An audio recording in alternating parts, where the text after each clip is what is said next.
Very very good morning students.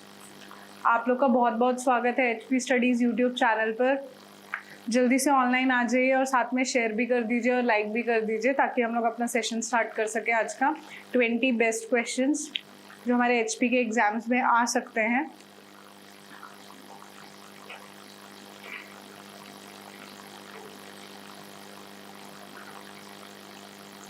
आप लोग play store से निम्बस करियर्स नाम से ऐप डाउनलोड कर सकते हैं जिस पर आपको रिकॉर्डेड बैचेस मिल जाएंगे।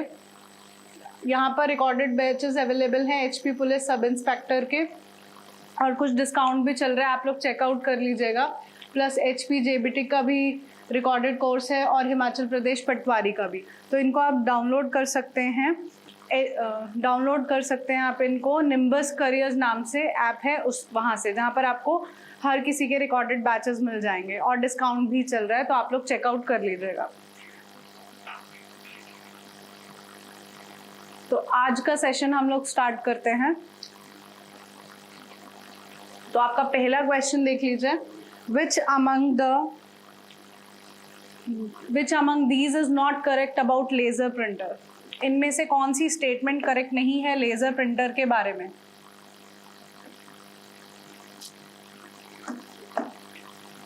पहली स्टेटमेंट है can print multiple copies at a time, इसकी स्पीड फास्ट होती है। या uses laser light for producing dots to form characters on a page, या supports multiple font and size. जल्दी से आंसर देंगे इस क्वेश्चन का। तो सबसे पहले हमें पता होना चाहिए कि लेजर प्रिंटर कौन से टाइप का प्रिंटर है, बिकॉज प्रिंटर के दो टाइप्स होते हैं, एक इम्पैक्ट और दूसरा नॉन इम्पैक्ट। इम्पैक्ट और नॉन इम्पैक्ट प्रिंटर। इम्पैक्ट के अंदर आते हैं dot matrix, Daisy wheel, drum printer और चेन प्रिंटर। जो इम्पैक्ट प्रिंटर्स होते हैं वो टाइपराइटर के जैसे काम करते हैं। जैसे टाइपराइटर में कोई भी की हम प्रेस करते हैं वो जाकर हैमर की तरह बजती है रिबन पर, और रिबन पर लगी होती है इंक, जिससे one character eight a time print हो जाता है। इसीलिए ये जो दो प्रिंटर्स हैं, डॉट मैट्रिक्स और डेजी व्हील, इन दोनों को कैरेक्टर्स प्रिंटर्स कहा जाता है क्योंकि एक समय पर एक कैरेक्टर को प्रिंट करते हैं ये इसलिए। और ड्रम प्रिंटर और चेन प्रिंटर को हम कहते हैं लाइन प्रिंटर्स, क्योंकि ये एक समय पर एक लाइन को प्रिंट करते हैं इसलिए। और नॉन इम्पैक्ट प्रिंटर के अंदर आते हैं आपके पहला लेजर प्रिंटर, दूसरा इंकजेट प्रिंटर और तीसरा थर्मल प्रिंटर।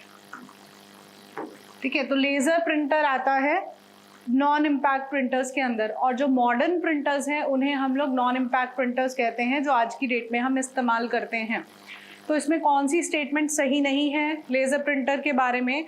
तो can print multiple copies at a time, ये स्टेटमेंट सही नहीं है। देखिए, अब ये पॉसिबल है कि लेजर प्रिंटर मल्टीपल कॉपीज को प्रिंट कर सकता है, लेकिन कुछ टाइम पहले तक ये पॉसिबल नहीं था कि लेजर प्रिंटर एक समय पर बहुत सारी कॉपीज को प्रिंट कर पाए, मल्टीपल कॉपीज प्रिंट कर पाए।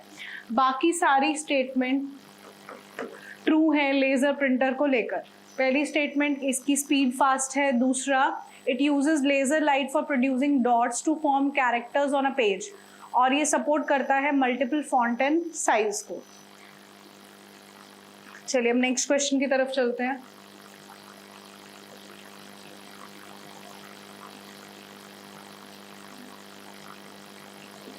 तो ये रहा आपका दूसरा क्वेश्चन।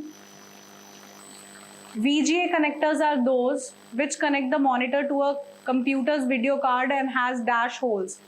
पहले तो हमें VGA की फुल फॉर्म पता होनी चाहिए। तो VGA की फुल फॉर्म है वीडियो ग्राफिक एरे। ये तो हो गई VGA की फुल फॉर्म। VGA एक पॉट है। पॉट कैसा? कुछ इस तरीके का पॉट। ये आपका VGA पॉट है। इसमें कितने होल्स होते हैं ये क्वेश्चन आपसे पूछा गया है। ये होल्स की बात आप कुछ ऐसे कर सकते हैं, जैसे हम लोग सेट टॉप बॉक्स का इस्तेमाल करते हैं।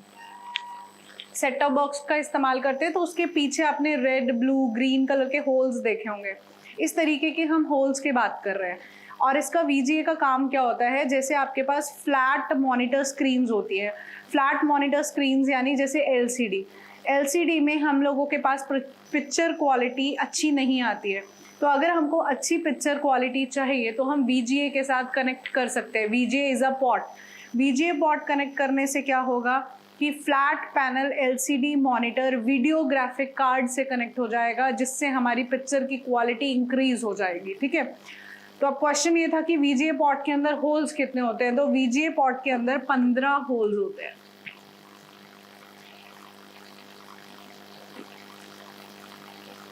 चलिए आगे चलते हैं हम नेक्स्ट क्वेश्चन की तरफ।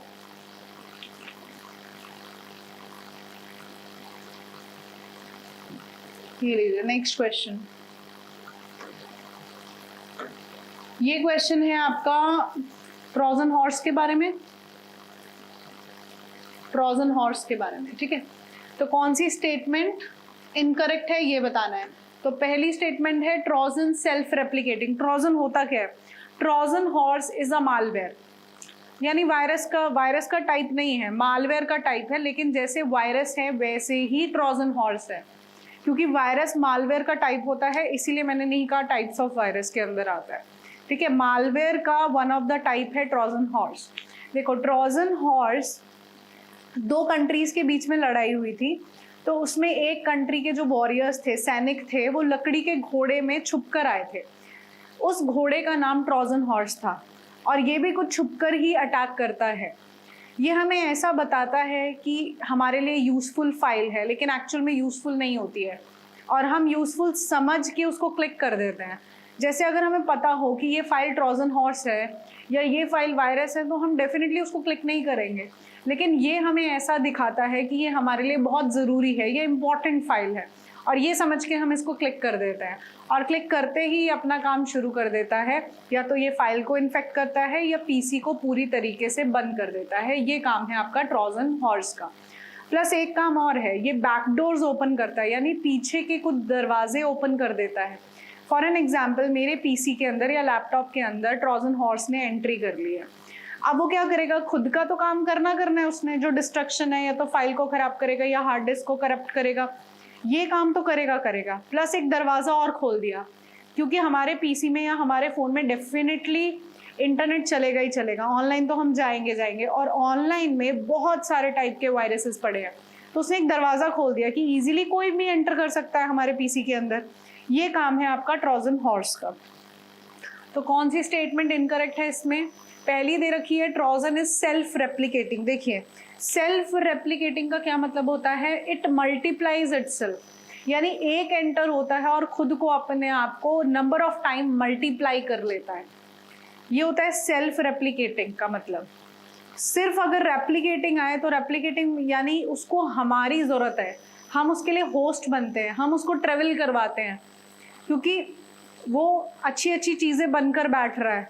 जैसे मैंने कहा आपको कि वो हमें दिखा रहा है कि हमारे लिए यूज़फुल है, उसे ये सब ज़रूरत क्यों पड़ रही है दिखावा करने की? इसलिए पड़ रही है क्योंकि उन्हें हमारा एक्सेस चाहिए, हमारी परमिशन चाहिए। विदाउट हमारी परमिशन वो कोई काम नहीं कर सकते। अगर वो पीसी में एंटर हुए हैं और हमने उनको क्लिक नहीं किया है तो वो पड़े हैं, वो कुछ काम नहीं करेंगे, पड़े ही रहेंगे। लेकिन जैसे ही हम उनको क्लिक यानी एक्सेस यानी परमिशन दे देंगे तो वो सर्कुलेट हो जाएंगे। ठीक है, और सेल्फ रेप्लिकेटिंग सिर्फ वॉर्म है। ये क्वेश्चन काफ़ी इंपॉर्टेंट है। सेल्फ रेप्लिकेटिंग कौन से टाइप का मालवेयर है पूछा जाता है, तो self replicating is only and only worm, और कोई सेल्फ रेप्लिकेटिंग नहीं है। ठीक है, ये ध्यान रखिएगा क्वेश्चन। तो यानी ये स्टेटमेंट तो आपकी ट्रू नहीं है ट्रोजन हॉर्स के बारे में। सेकंड ऑप्शन है Trojan spread through user interaction such as opening an email account. बिल्कुल, किसी भी टाइप का मालवेयर स्प्रेड हो सकता है। Trojan pretends to be useful. बिल्कुल सही, ट्रोजन हमें प्रिटेंड करता है कि हमारे लिए यूजफुल है, लेकिन एक्चुअली वो मालवेयर होता है।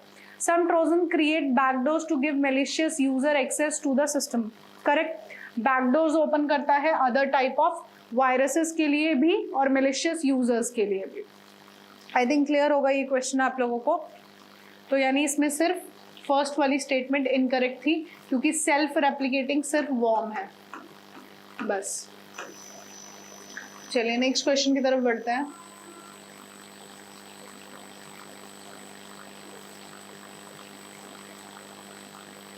ये ले लें, काफी आसान क्वेश्चन है ये।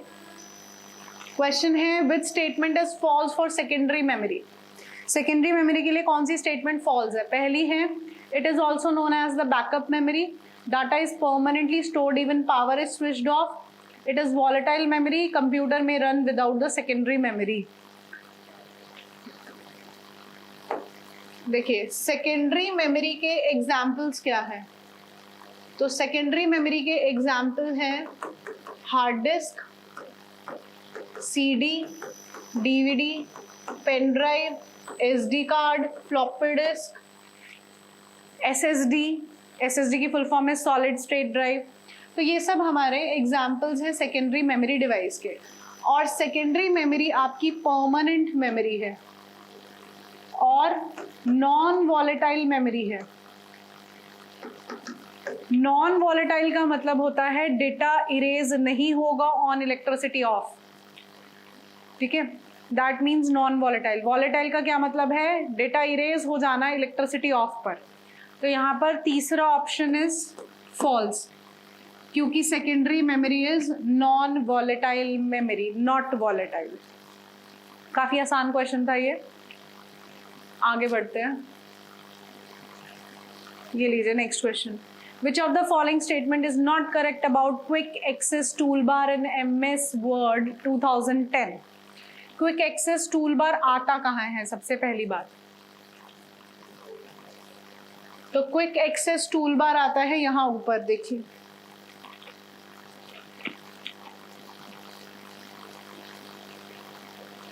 यहाँ पर आता है Quick Access Toolbar, यहाँ ऊपर की साइड में, ठीक है।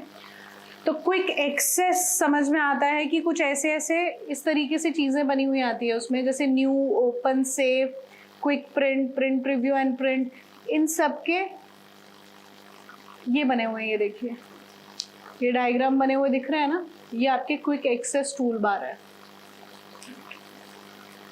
तो कौन सा ऑप्शन करेक्ट नहीं है? पहला, the quick access tool bar has save, undo and redo buttons by default. देखिए जरा, सेव है इसमें, रीडू भी है और अनडू भी है, तो ये वाली करेक्ट है statement. The quick access tool bar has cut, undo and redo buttons by default, नहीं है इसमें, कट का ऑप्शन नहीं है, तो यानी सेकंड स्टेटमेंट फॉल्स है। और you can place more buttons on quick access tool bar, बिल्कुल प्लेस कर सकते हैं आप लोग और buttons. There is no option on quick access tool bar for show below the ribbon, ये भी आपकी स्टेटमेंट फॉल्स है। तो यानी second and fourth statement is false about quick access tool bar. Quick access tool bar तो नाम से ही समझ में आ रहा होगा आप लोगों को कि जहां से आप किसी भी चीज को क्विकली एक्सेस कर सकते हैं, जल्दी एक्सेस कर सकते हैं, तो ऐसा एक टूल बार होगा। नहीं तो ये सारी चीजें आपको फाइल के ऑप्शन में से ढूंढनी पड़ेंगी। तो इसीलिए ऊपर देखिए यहाँ पे दिख रहा होगा आपको इस तरीके से print, undo, redo, print, save, new, इनके आइकन्स बने हुए हैं जिसको आप इजीली क्लिक कर सकते हो, ऊपर के ऊपर, बाहर के बाहर, कहीं और क्लिक करके ढूंढने की जरूरत नहीं है। इसीलिए हम इस्तेमाल करते हैं क्विक एक्सेस टूल बार का। तो इसका करेक्ट आंसर था आपका बी ऑप्शन, जिसमें सेकंड और फोर्थ स्टेटमेंट ट्रू नहीं है about quick access tool bar. ये लीजिए नेक्स्ट क्वेश्चन, इसके बारे में बात करते हैं। MS Office 365,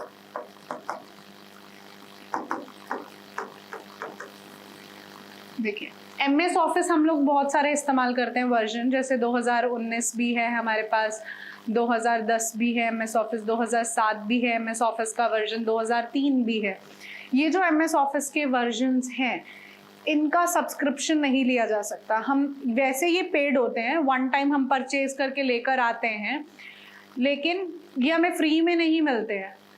वो अलग बात है, हम अपने फ्रेंड से सेटअप उधार ले लेते हैं, लेकिन इसका मतलब ये नहीं है कि ये हमें फ्री ऑफ कॉस्ट मिल रहा है, इसके लिए हमें पैसे ही देने पड़ते हैं, लेकिन इसका हम सब्सक्रिप्शन नहीं ले सकते। सब्सक्रिप्शन यानी जैसे एक महीने के इस्तेमाल करने के लिए आपने सब्सक्रिप्शन लिया, जैसे हम OTTs का, OTT यानी ओवर द टॉप, जैसे Amazon प्राइम है, इन सब का सब्सक्रिप्शन लेते हैं, एक महीने में सब्सक्रिप्शन खत्म तो दोबारा से उसको रीन्यू करेंगे। ऐसा हम बाकी जो MS Office के वर्जन है जो 2003, 2010, 2016, 2019 इनमें नहीं कर सकते। लेकिन जो MS ऑफिस 365 है इसमें आप रिन्यू कर सकते हैं, सब्सक्रिप्शन ले सकते हैं। वेरी वेरी इंपॉर्टेंट क्वेश्चन है, SSC में भी पूछा गया। उसके बाद ये क्वेश्चन बैंकिंग में भी MS ऑफिस 365 का क्वेश्चन आता है, जो मैं आपको पॉइंट बता रही हूँ कि कौन सा MS ऑफिस का वर्जन है जिसका सब्सक्रिप्शन लेना पड़ता है या रिन्यू करवाना पड़ता है। दैट इज MS ऑफिस 365 जो अब हमको फ़ोन में मिलता है।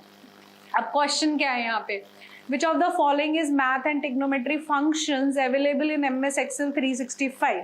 इनमें से कौन से functions हैं जो available हैं मैथ्स और टिग्नोमेट्री वाला, इनमें से बताना है आपको। इसमें एक चीज़ और बता देती हूँ, जैसे हम लोग फॉर्मूलाज इस्तेमाल करते हैं, equal to sum, equal to average. Average के लिए ध्यान रखना, एक्सेल के अंदर AVG नाम का एवरेज का फॉर्मूला नहीं है। ये क्वेश्चन भी किसी स्टेट एग्जाम में पूछा गया है, ठीक है। तो एवरेज का पूरा कंप्लीट एवरेज स्पेलिंग हम लिखते हैं, AVG नाम का कोई फॉर्मूला नहीं होता है MS एक्सेल में एवरेज निकालने के लिए। अब आते हैं यहाँ पर, हाँ क्वेश्चन, मैं यहाँ पे फॉर्मूला वर्ड इस्तेमाल कर रही हूँ। तो ये क्वेश्चन भी पूछा गया कि जो हम ये मैथ्स, टिग्नोमेट्री, टेक्स्ट इस्तेमाल करते हैं जिनको हम फॉर्मूलाज बोल रहे हैं, एक्चुअल वर्ड क्या है उसके लिए MS एक्सेल में, तो इन्हें फंक्शंस कहा जाता है, नॉट फॉर्मूलाज। तो मैथ्स एंड टिग्नोमेट्री फंक्शंस कौन से अवेलेबल हैं, तो टेक्स्ट फंक्शन नहीं है, ABS है। ABS यानी एब्सोल्यूट,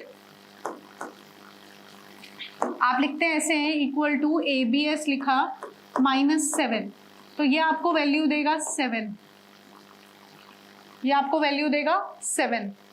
तो मतलब जो अगर नेगेटिव वैल्यूज होती हैं तो उनको पॉजिटिव प्रिंट करवाता है ये एब्सोल्यूट। चलिए आगे चलते हैं अब हम लोग। आप लोग इसको शेयर कर दीजिए और लाइक भी कर दीजिए, और जो स्टूडेंट्स अभी जुड़े नहीं हैं ताकि उन लोगों को भी हेल्प हो सके।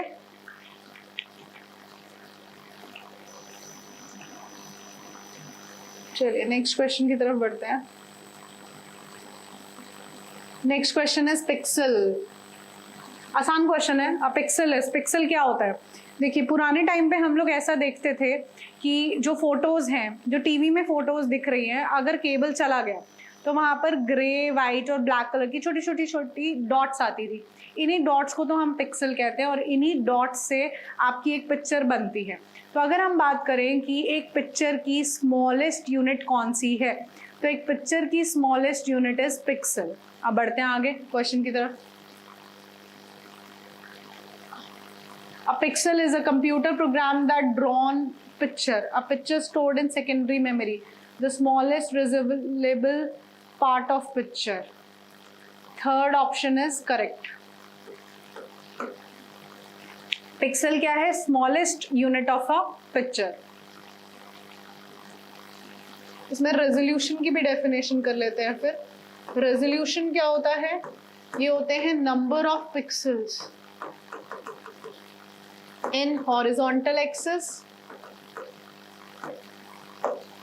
and vertical axis.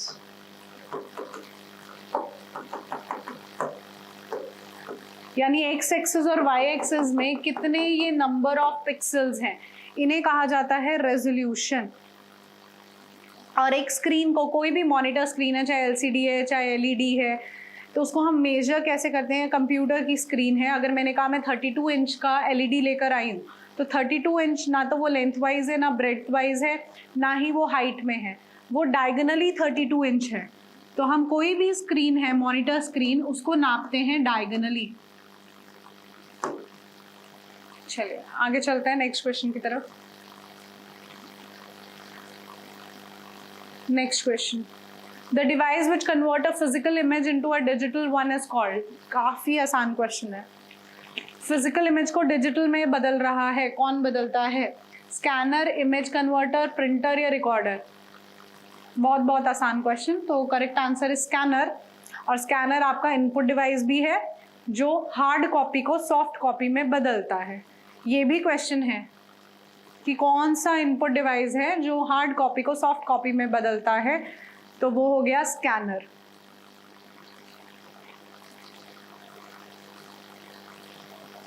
The maximum of dash columns can be inserted in MS Word 2010. MS word 2010 में आप कितने कॉलम्स इंसर्ट कर सकते हैं? तो करेक्ट आंसर इज 63। और रोज कितनी इंसर्ट हो सकती है maximum?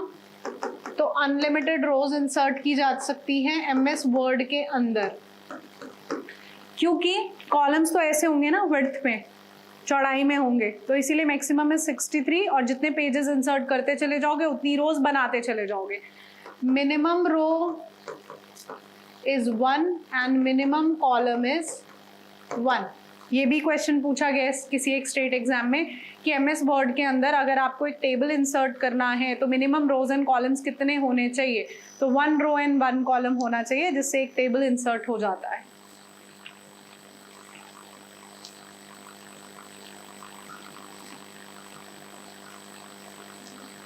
Next question, very very easy question, which of the following is not a peripheral device? इनमें से कौन सा पेरिफेरल डिवाइस नहीं है? पेरिफेरल डिवाइस होते क्या हैं? तो पेरिफेरल डिवाइस क्या होते हैं? जिनको हम एक्सटर्नली जोड़ते हैं कंप्यूटर के साथ, बाहर से जो डिवाइस जोड़े जाते हैं उन्हें पेरिफेरल डिवाइस कहा जाता है। प्लस ये कंप्यूटर की फंक्शनैलिटी को, यानी कंप्यूटर की कार्य क्षमता को बढ़ाते हैं, उन्हें कहा जाता है पेरिफेरल डिवाइसेस। सिर्फ 4 डिवाइसेस हैं जो पेरिफेरल डिवाइस के अंदर नहीं आते, जो नॉन पेरिफेरल है। जो नॉन पेरिफेरल डिवाइस है वो है CPU, मदरबोर्ड, हार्ड डिस्क और मेमोरी। ये 4 डिवाइसेस के अलावा आपके पास जो मर्जी नाम आ जाए, यानी पेरिफेरल डिवाइस कौन कौन से हुए आपके पास? सभी इनपुट डिवाइसेस,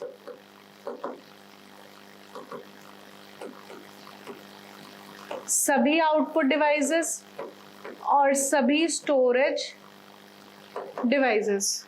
ये हो गए आपके पूरी तरीके से पेरिफेरल डिवाइसेस। किसी का भी नाम आ जाए, जो नॉन पेरिफेरल में मैंने लिखा है 4 के नाम, CPU, मदरबोर्ड, हार्ड डिस्क और मेमोरी, इसके अलावा जिस मर्जी का नाम आ जाए वो सब आपके पेरिफेरल डिवाइस होंगे। कोई भी इनपुट डिवाइस हो सकता है, कोई भी आउटपुट डिवाइस और कोई भी स्टोरेज डिवाइस। तो इनमें से आपको बताना है कौन सा पेरिफेरल डिवाइस नहीं है। तो CPU पेरिफेरल डिवाइस नहीं है। चलिए आगे बढ़ते हैं फिर।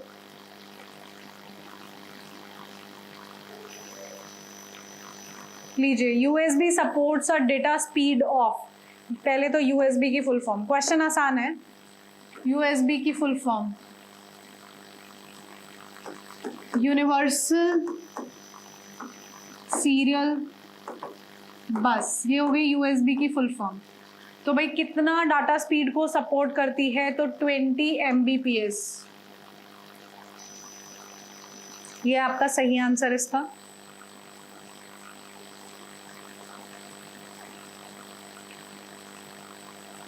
Data bus provide a path to transfer data between CPU and, जो देखिए 3 टाइप की बसेस होती हैं,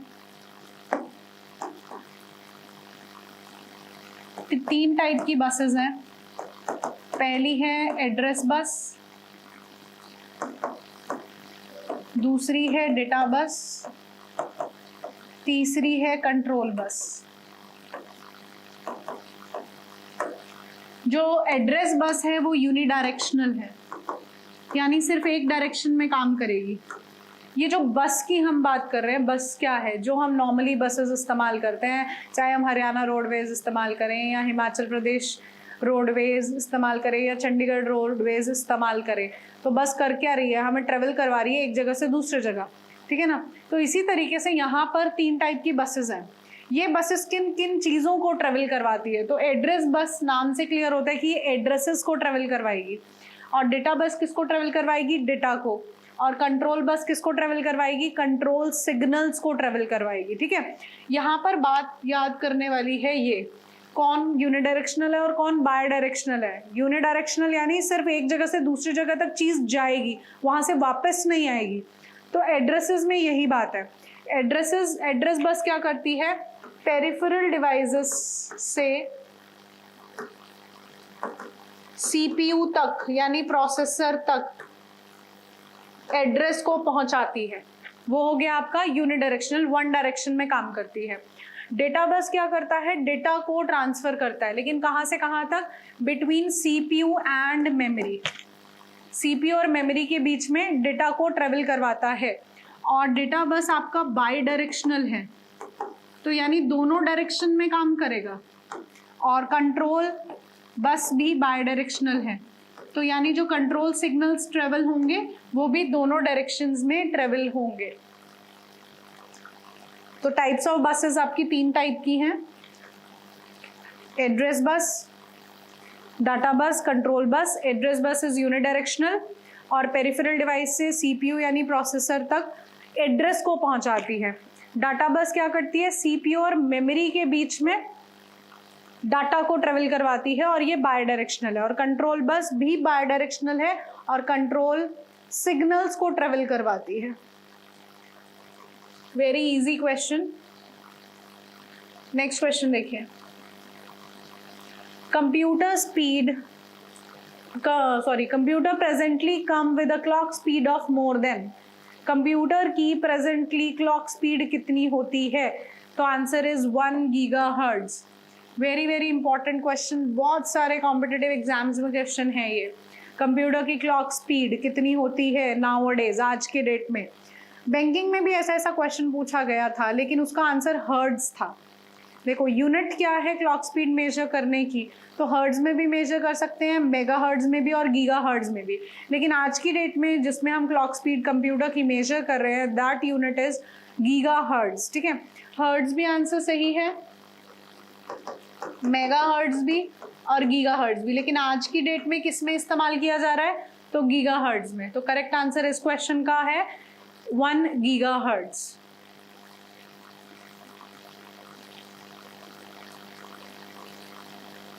ये लीजिए next question, in a binary code set of 8 elements require a dash bit code. ये क्वेश्चन आपका नंबर कन्वर्जन का है।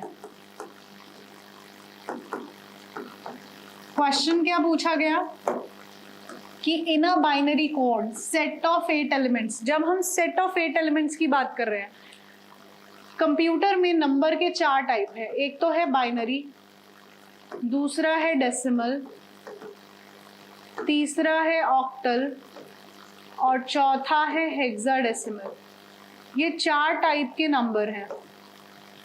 बाइनरी में 2 ही नंबर है, डेसिमल में 10 नंबर, ऑक्टल में 8 और हेक्साडेसिमल में 16 नंबर। जब हमें बोला गया set of 8 elements, set of 8 elements मतलब ऑक्टल नंबर, क्योंकि ऑक्टल नंबर की रेंज है 0 से लेकर 7 तक, तो ऑक्टल नंबर की बात की गई। तो ऑक्टल नंबर जो है उनको कितनी बाइनरी कोड में, कितनी बिट्स में रिप्रेजेंट किया जाता है, यानी अगर 2 की पावर 3 करोगे तभी तो केसेस 8 बनेंगे ना। तो यानी ऑक्टल नंबर को कितनी बाइनरी बिट में रिप्रेजेंट किया जाएगा, तो 3 बिट बाइनरी में रिप्रेजेंट किया जाएगा। अगर हम हेक्साडेसिमल की बात करें, अगर यहाँ 8 की जगह 16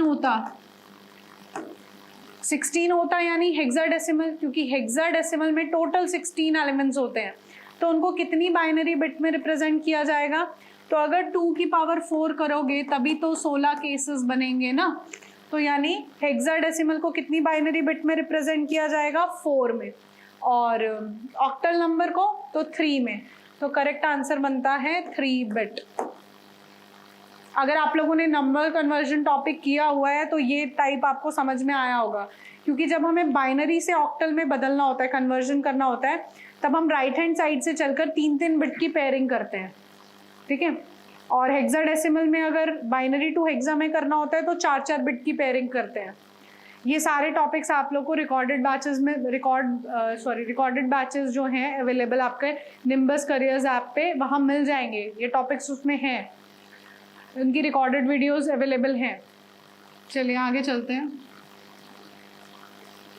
next, in CPU dash points to the next instruction to be executed. ये रजिस्टर का क्वेश्चन है आपका, टाइप्स ऑफ रजिस्टर का। सीपीयू के अंदर कौन है जो पॉइंट करता है next instruction to be executed, अगली कौन सी इंस्ट्रक्शन एग्जीक्यूट होगी, तो इंस्ट्रक्शन रजिस्टर होल्ड करता है, it hold instruction while it is being executed। ये आपके टाइप्स ऑफ रजिस्टर्स हैं, ये भी आपको वीडियो में मिल जाएंगे वैसे, ठीक है। इनसे क्वेश्चंस कुछ आजकल कॉम्पिटिटिव एग्जाम्स में ज़्यादा बनने लगे हैं। प्रोग्राम काउंटर यानी ये भी आपका रजिस्टर का टाइप है। इसका काम है कि ये नेक्स्ट इंस्ट्रक्शन कौन सी एग्जीक्यूट होनी है उसके बारे में किसको पता है, तो उसके बारे में सिर्फ प्रोग्राम काउंटर यानी पीसी को पता है। Memory buffer register, memory buffer register hold करता है, it hold the contents of the accessed memory, यानी जिस मेमोरी का हम इस्तेमाल कर रहे हैं उसके कंटेंट्स क्या हैं, उसके अंदर क्या कंटेंट्स पड़े हैं, उसको कौन होल्ड करता है, मेमोरी बफर रजिस्टर यानी MBR। और एक्यूमुलेटर का काम होता है इट होल्ड द डेटा, उस डेटा को होल्ड करना जिस पर आप ऑपरेशन परफॉर्म कर रहे हैं और उसका क्या रिजल्ट आया है उसे होल्ड करता है एक्यूमुलेटर। और ये आपको मिल जाते हैं टाइप्स ऑफ रजिस्टर में, टाइप्स ऑफ रजिस्टर का टॉपिक है ये। And this question is important, काफ़ी कॉम्पिटिटिव एग्जाम्स में पूछा गया क्वेश्चन है ये, बैंकिंग में भी पूछा गया क्वेश्चन है। आई थिंक क्लियर होगा आप लोगों को। आगे बढ़ते हैं फिर नेक्स्ट क्वेश्चन की तरफ।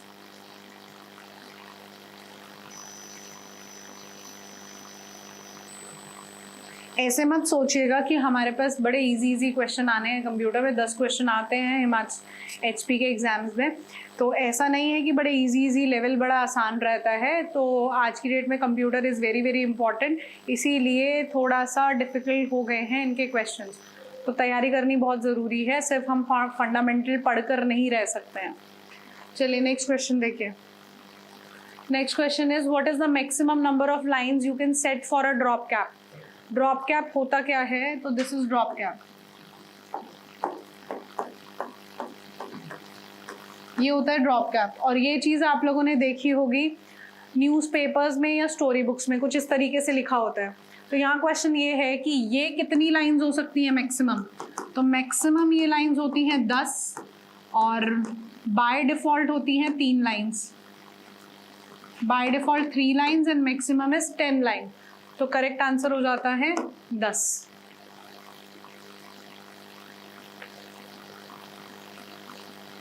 चलिए next question is in window internet explorer the default font sizes. Internet explorer का डिफॉल्ट फॉन्ट साइज क्या है, तो correct answer is 12 point. Internet explorer का by default font size is 12 और MS वर्ड का by default font size is 11। ये दोनों बातें ध्यान रखिएगा।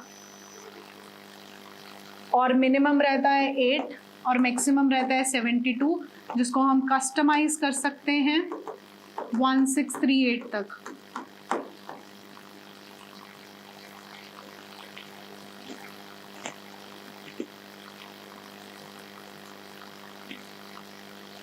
The simultaneous processing of 2 or more programs by multiple processor is, ये ऑपरेटिंग सिस्टम का क्वेश्चन है। टाइप्स ऑफ ऑपरेटिंग सिस्टम देखिए, जब आपके पास यहाँ पूछा गया 2 और मोर प्रोग्राम्स, यानी प्रोग्राम्स हमेशा मल्टीपल होंगे, क्योंकि ऑपरेटिंग सिस्टम की बात कर रहे हैं तो एक साथ बहुत सारे प्रोग्राम्स आते हैं रन होने के लिए।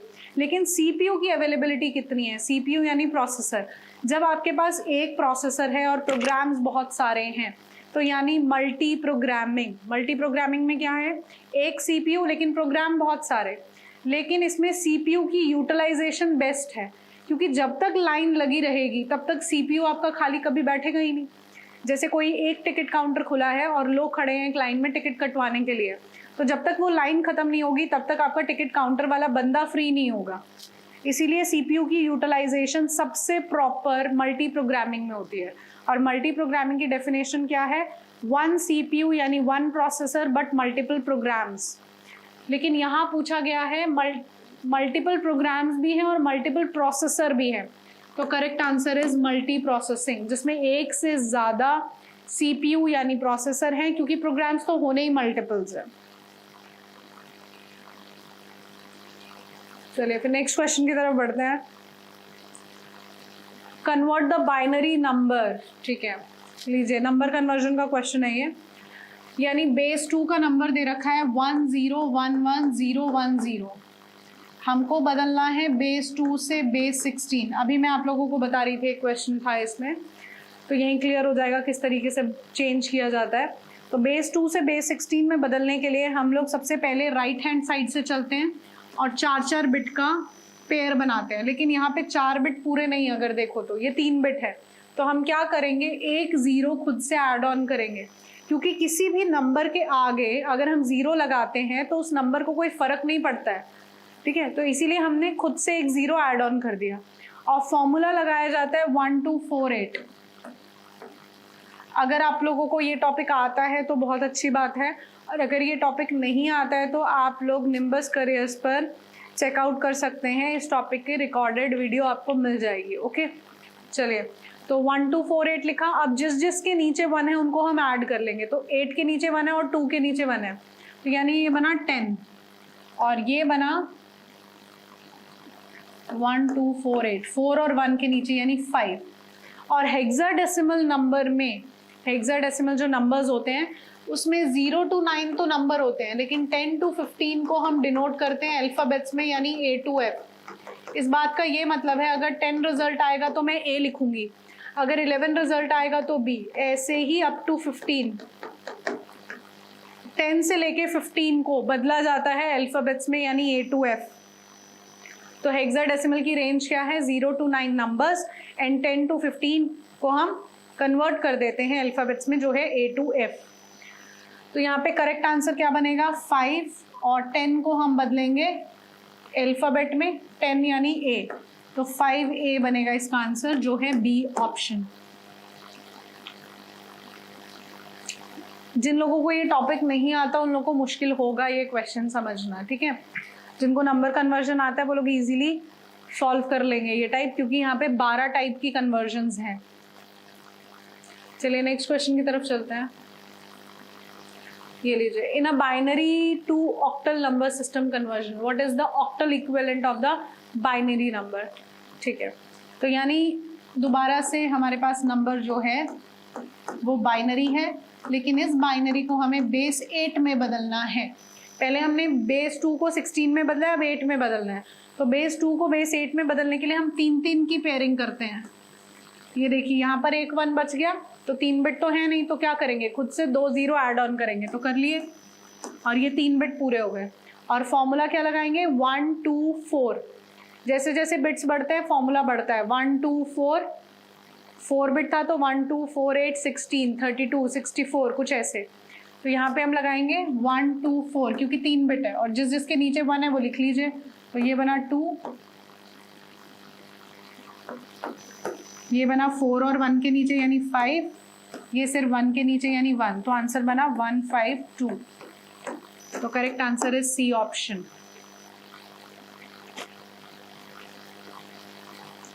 तो आज के लिए इतना ही था, क्लास वाइंड अप करते हैं। आई होप आप लोगों को क्लियर हुए होंगे क्वेश्चंस।